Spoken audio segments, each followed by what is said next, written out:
Волшебные сказки Британии, English fairy tales, Cap of Rushes. Once there was a very rich gentleman, and he had 3 daughters. One day he wanted to see how fond they were of him. So he said to the first daughter, "How much do you love me, my dear?"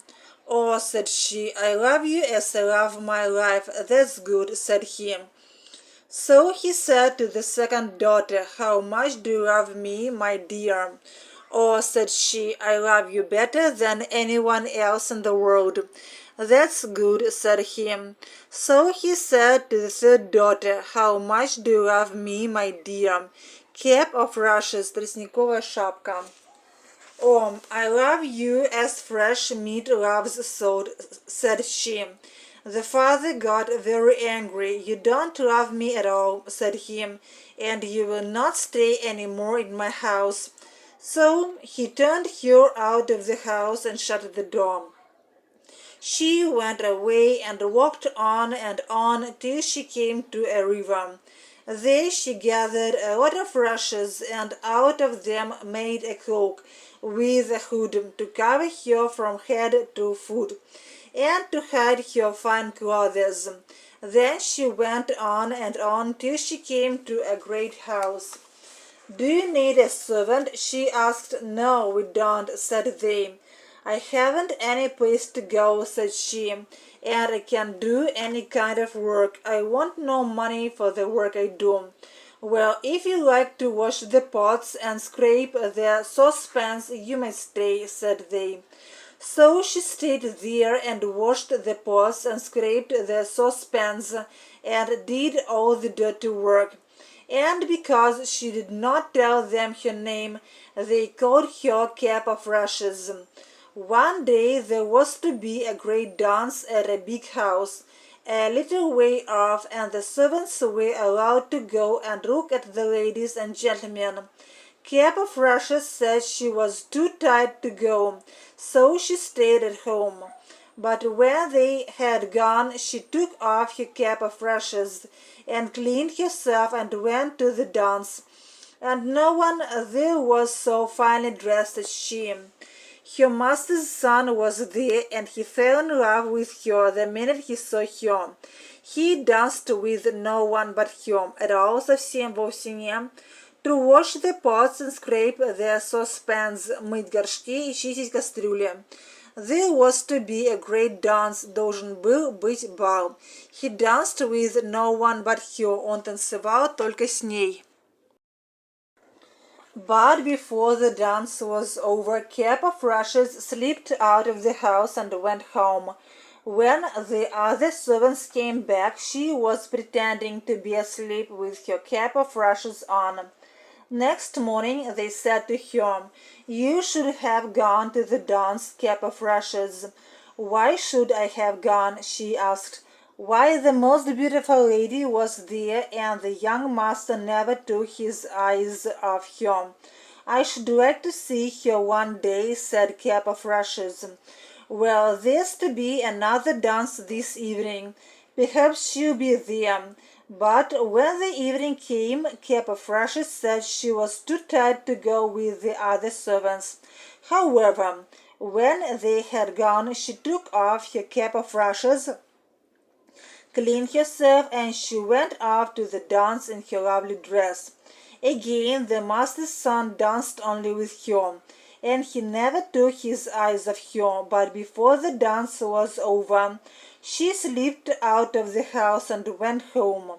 When the servants came back, she pretended to be asleep with her cap of rushes on. Next day they said to her again, "Well, Cap of Rushes, you should have been there to see the lady. She was there again, very beautiful, and the young master never took his eyes off her." "I should like to see her," said she. "Well," said they, "there's a dance again this evening. You must go with us. She'll be there, perhaps." But when the evening came, Cap of Rushes said she was too tired to go, and she stayed at home. However, when they had gone, she took off her cap of rushes and cleaned herself, and she went off to the dance. The master's son was very glad to see her. He danced with nobody but her, and never took his eyes off her.